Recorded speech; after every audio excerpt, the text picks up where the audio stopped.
when you omit veterans like Angelo Matthews, Avishka Fernando, Dinesh Chandimal, Anasan Malinga, and Jeffrey Van der Say, is that a very clear message saying we're shifting to youth and fresh energy? Well, fresh energy is the way to go, I would think. And Sri Lanka need to find new heroes as well. Will we miss Shreyas Iyer? Will we miss Yashasvi Jaiswal? Will we miss Mohammad Siraj? Three very powerful cricketers made to sit out by our selectors. I don't think you're going to miss anyone. That's the type of depth that India has. The excitement is getting frenetic. The Asia Cup is about to get underway. Russel Arnold, Russell, former Sri Lankan cricketer, now a commentator of great repute, is part of the commentary panel of the World Feed of the Asia Cup on the Sony Sports Network. Sony Sports Network, of course, is the official broadcaster of the Asia Cup 2025. Please watch the live coverage of the Asia Cup 2025 starting from the 9th of September all the way to the 28th of September, 7 p.m. onwards on Sony Sports 10.1, Sony Sports 10.5 channels. You can also live stream it on Sony Live. Russell, really appreciate your time. Thank you for doing this. How are you today? Good, very good. Nice and calm. Looking forward to the Asia Cup as well. It should be very exciting. You know, I'm going to start and talk about the main teams, and let's start with Sri Lanka. Hasaranga is back after the hamstring injury, and I think that his inclusion is a high-value boost, and that spin trio is looking pretty good. Hasaranga, Tikshana and Velalage.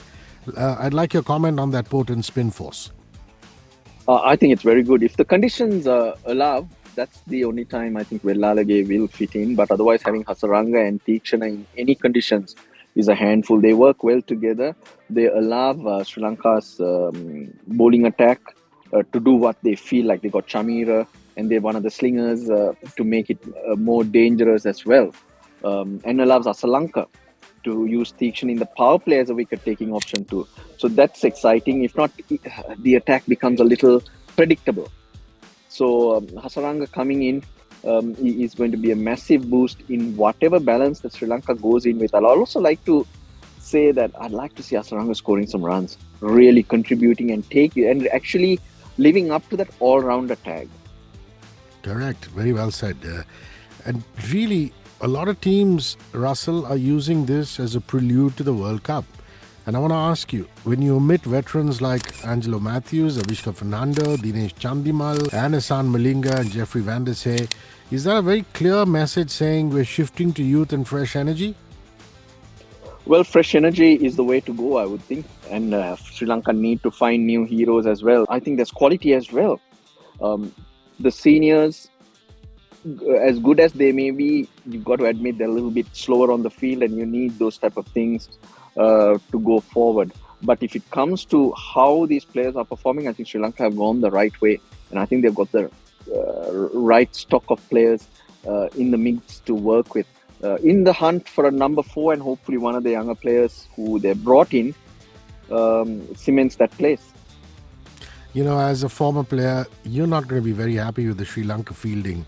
Lots of criticism coming their way. Are the boys working on it in the nets, Russell? Yes, they are. And my issue with the Sri Lankan performance is that it's hot and cold. Some days they're extremely good. They surprise teams. They get you those wins where you'd never give them a chance. But when you expect them to be doing well, they tend to not show up. So that's an area they need to work on. Be ruthless, if I may put it that way. Day in, day out, I think we'll see that. Fielding gives you that extra energy, that extra confidence, and a trust, a feel-good factor. It makes that dressing room happier. Hence, it is crucial. They do need, in the earlier question, we spoke about the senior players and the energy around the park.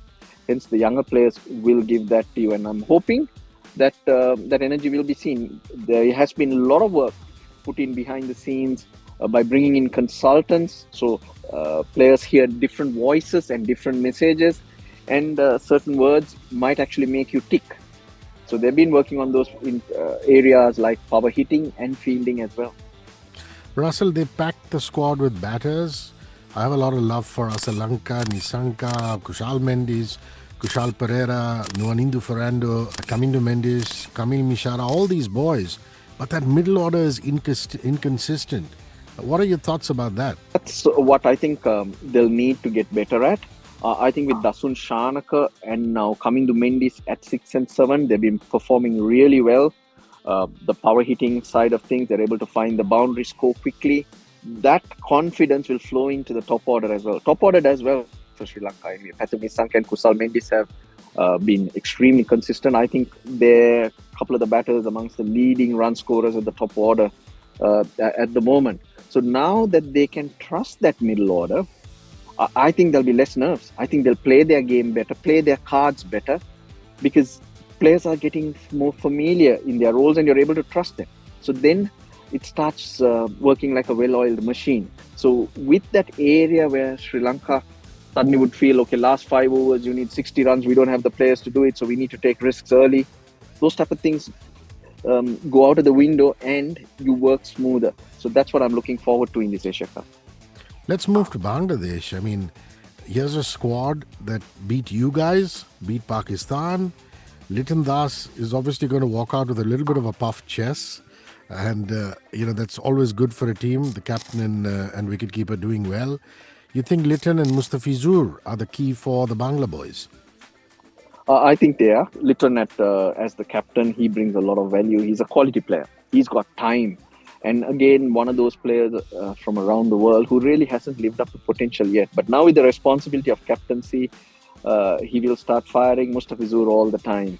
You can bank on him at every time, the variations he brings in and bowls in tough situations. I think Tauhid Roy in the middle order. This little fellow doesn't look like he'll hit a 4 or a 6, but he's got strong wrists and packs a punch. He's a player who can surprise anyone with the style of cricket that he plays. So if he stands up, I think Bangladesh will go a long way in this tournament. Russell, he really surprised us, Tauhid Hridoy. I mean, he scored a ODI century against us. Also a match-winning T20 knock. A lot of people in India are a little wary when little Tauhid comes out to bat. So, you're absolutely right. He could be one of the stalwarts of the tournament. Who knows? Yeah. He's got it in him, that's for sure. Yeah. Now, you look at this spin mix-up. They've got off-spin, they've got left spin, they've got left-arm spin. I mean, Mehdi Hassan bowls off-spin, Rishad Hussain bowls leg spin, Nasrum Ahmed left-armers. You think in the UAE wickets that could be a major factor if they play those 3 spinners? I'm not too sure they can go in with 3 spinners. Because you need, if the spinner can bat in the top order or that middle order, yes. But if not, I think they'll need the seamers. They do have, we spoke about Mustafizur, they got Taskin and Shoriful, Shaifuddin who can handle situations. To balance the team out better, I think they can only go in with the 2 spinners unless the pitches start turning square. And as I mentioned earlier as well, even for Sri Lanka to play 3 spinners and Velalage to play, the conditions have to dictate that. But initially, I would say no. Let's move to India. We are very passionate about our cricket, and who knows that better than you? You spend so much time with our players, our people. We are not looking at it from a neutral perspective, so maybe you can bring some practicality into it. Will we miss Shreyas Iyer? Will we miss Yashasvi Jaiswal? Will we miss Mohammad Siraj? 3 very powerful cricketers made to sit out by our selectors. I don't think you're going to miss anyone. That's the type of depth that India has. You look at the squad they've taken, you look at how they performed in the last year or 2, it's been incredible. So even if you leave someone out because they're indisposed or they want a day out or they want to go for a stroll in the park, you are not going to miss them. That's the strength of India. Look, the squad has players who can win it for you from anywhere, really surprise you, whether it be batting or bowling. They have a tremendous quality. So missing anyone, yeah, I think it's an individual thing. Because so-and-so or Shreyas, let's say for example Shreyas, or you want to be in that squad, it's about you. But from an Indian team point of view, they'll be hard to beat because you don't know who you're going to come up against. You're going to come up against 11 quality players. That's the only thing we know. Sanju Samson is likely to play purely as a batter, and they are expecting Jitesh Sharma to keep because that gives an extra batsman option. Would you agree with that final 11 combination, or would you say maybe I'll make Sanju play as a wicketkeeper as well as a batsman and throw in an extra bowler maybe? I don't see who you're going to leave out for Jitesh. And I think India are good I said they have players who can win it from everywhere because they have all attacking players. And with Hardik at 6, you can have your main 4 bowlers to back you up. You can have Aksar at 6, at 8, who's effective. Hence, I think they can go any way they want. But if you're talking about Jitesh coming into that balance and that mix, I'd say Samson keeping. I think that's the better way to go. You know, Shubman has just come off a very, very successful series in the UK, in England, and he comes in as a vice captain to Suryakumar Yadav. What do you think of Surya's captaincy, considering Shubman is going to be playing under him? Surya is mature enough to handle any situation. He plays a type of game that can't be matched. You cannot understand or explain the type of game he has, the way he plays, the way he thinks. So I think in this format, it's his own. There's nothing for him to worry, nothing for him to prove to others or be intimidated by. So I think India in a very good zone at that in that situation. In the last few games, he's had a quiet series. So don't put it past him to really step up and lead from the front.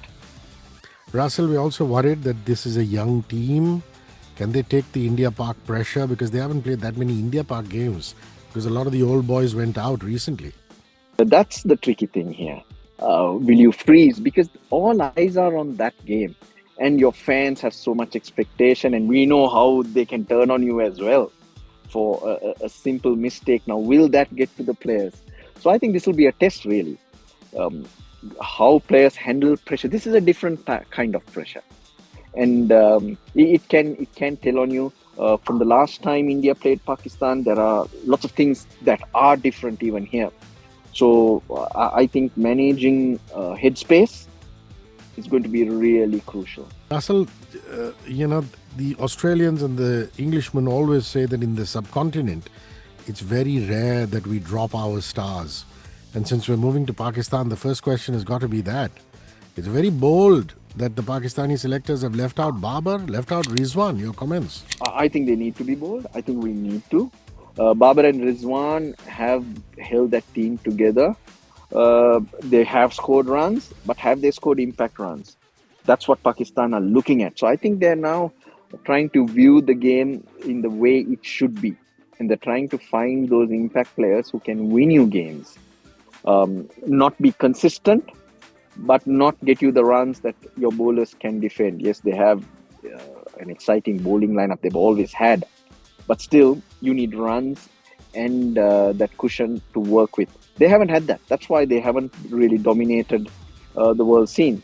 So they've gone with a different approach, and I'm all for it. I think you need to look at ways from where you can win matches. Now, however good your bowling attack is, we're more frequently seeing 200 games, 200 chasing 200. So your batting or the players need to be able to get there. Now, with Babar and Rizwan, they'll get to 160, just like the issue Sri Lanka also had. 160, 170 game, they're competing, they're winning. But the moment it goes up to 200, unlike in India, unlike in England or in Australia, getting there is a very hard act. It'll be 1 in 10, 2 in 10 maybe. So that's the change that you need to look at, evolve with the game. And unfortunately, your stalwarts might not be the answer. Now, we like this, but I need a neutral perspective. We like it from an India perspective. I mean, they open with Saeem Ayub and Saibzada Farhan, then they go to Mohammad Haris, who's a rising T20 match winner, then Hassan Nawaz. And then, really, after Haris and Nawaz, their middle order is totally shaky. Your thoughts? Do you agree? Well, they're looking at a few changes. They need, unlike India, where a 6 and a 7 or a 5 and a 6, Dubey, Hardik, who can come in and give you those runs. For Pakistan, it's got to roll from the top. So those punches to be dealt at 6 and 7, not quite. They need the foundation right. So hence, they're looking at a slightly a different angle. They brought in some experience. I think Fakhar Zaman will play at number 3. They moved Haris down the order. I'm not really sure that's his position, but whatever few balls, he'll look to score quickly. But they need it to be like clockwork for them to succeed. The captain Agha is brand new. Same question. I mean, will he be capable of handling the pressure. Well, that's the challenge he's got to face. Just the same challenges that we discussed that about the Indian players and how they might look at this game. It's the same for Pakistan as well, and they might come under less pressure because they're the underdogs. In games like this, they've rarely got ahead of India. Hence, they might have a slightly less pressure on their hands. The final team I want to talk about is, of course, Afghanistan. We're always excited about Afghanistan. But this is a tough group, Russell. I mean, Bangladesh, Sri Lanka. What's going to happen is everybody's question. Rashid, the captain, what a class act. And, of course, those spin bowling options. There's Rashid, there's Mujib, there's Noor, and there's Gunfar. So, fantastic stuff. No depth in batting, though. Gurbaz, another key player. So, maybe just encompassing all these points, if you could talk about Afghanistan. Their rise has been tremendous. Those players have responded to pressure, they've responded to opportunity, they've taken opportunities, made a name for themselves. And it's not easy with that background, with their upbringing in terms of the cricket, where they don't have much of a first-class setup, for them to be able to respond and adjust to these the demands of international cricket, the standards, the expectations. It's incredible. And I think where they have really done well is finding a few batters who are technically good, who are good players. What Afghanistan always had was the mystery spinners. All the Rashids, Noor Ahmed, you may like it. Then they got Farooqi, Umar Zai really taking up with bat and ball, giving you variety. Ibrahim Zadran, Razuli in the middle. Them playing proper cricket is what's allowing the X factors or the power of a Nabi, Rashid Khan, Gurbaz to really give them some direction. They're able to get more runs consistently because they're good players. Taming them is harder. In the past, Afghanistan, they'll block or slog. And that is easier to contain. Now they're able to work balls, play good shots, and it's much more of a challenge to the opposition. So when they get a decent number of runs on the board, the bowlers are well on top. That's why they're hard. And they're not a team that loses direction easy. They are amazing in the way, with the limited resources they have, the focus they are able to maintain. I'm going to wrap with a couple of questions on you, Russel Arnold. Not easy going to England, not easy going to Manchester, Old Trafford and hitting 100. 109 at Old Trafford, Manchester against your name in Test cricket. That is really special. What is your most abiding memory of that innings? Oh, the fact that I had to open in that game. So I grew up as an opener. I made my debut as an opener, and the 100 that you talk about are all batting at up the order. I was moved down the order because of the experiment that was done in ODI cricket, and which was very successful in going down to 6. But in Test cricket, it really didn't work. And for that particular Test match, I was moved up the order because Marwan Atapattu was injured. So I got a 69 in the first innings, got caught hooking, and on the boundary, the ball was going over. Michael Vaughan just picked it up for 69, and the second innings was 109. So whenever I've opened, I've been able to score runs, and it's just unfortunate that that opportunity was not there right throughout in Test cricket. Actually, I averaged 50 plus as an opener. So it was a role that I cherish, and it was always nice each time I managed to open or got an opportunity to open for whatever reason to be amongst the runs. Your highest score as a Test batsman is also overseas, which is amazing. You know, you have not got hundreds at home. That's the way it is with some great players. They play better overseas. You're 123 in Lahore. 123 in Lahore.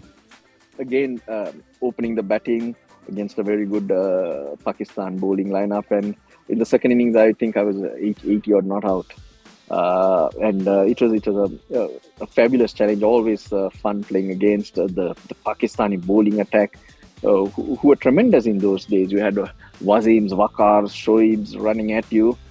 It was exciting times. You know, you do have 103 against Zimbabwe in Bulawayo, but I'm going to ask you about that 91 not out against New Zealand in Colombo. Another special one. Do you have any memories from it? Yes, I do. Even the 100, I remember we were 50 for 6. And that's after I got the 150 odd partnership with the number 11. In the 91, we were chasing 250 something, I think. And we were 4 for 20 when I came out to bat. Wow. And then initially, it was tough conditions at the R. Premadasa Stadium. Initially, it was a lot of absorbing pressure, but since the required rate wasn't as great, we were quietly able to build into it and was able to get Sri Lanka home. So it was innings. These innings are always when we don't have much of a chance. So that way you tend to remember. My last question is, I speak to so many Sri Lankan cricketers. They always say Russel Arnold, cool head under pressure, always sent in for the chase, unselfish cricketer. Would you say it's because of family values or prayers, meditation? I don't know. Oh, well, how do I say what the reason is? But I guess that's my strength. That's who I am. I tend to be generally very calm with whatever that goes on around me, and that allows me to make better decisions. And sometimes it's when the pressure is on that I tend to make better decisions. When the team is 300 for 1, there doesn't seem to be much coming from me. So I get it's that level of the blood pumping is what works for me, I guess. Russel Arnold is part of the commentary panel of the World Feed of the Asia Cup on Sony Sports Network. Sony Sports Network is the official broadcaster of the Asia Cup.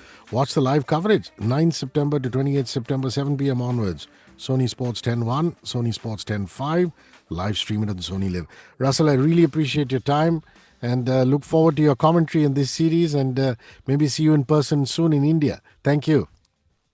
Cheers, man. 94.3 Radio 1.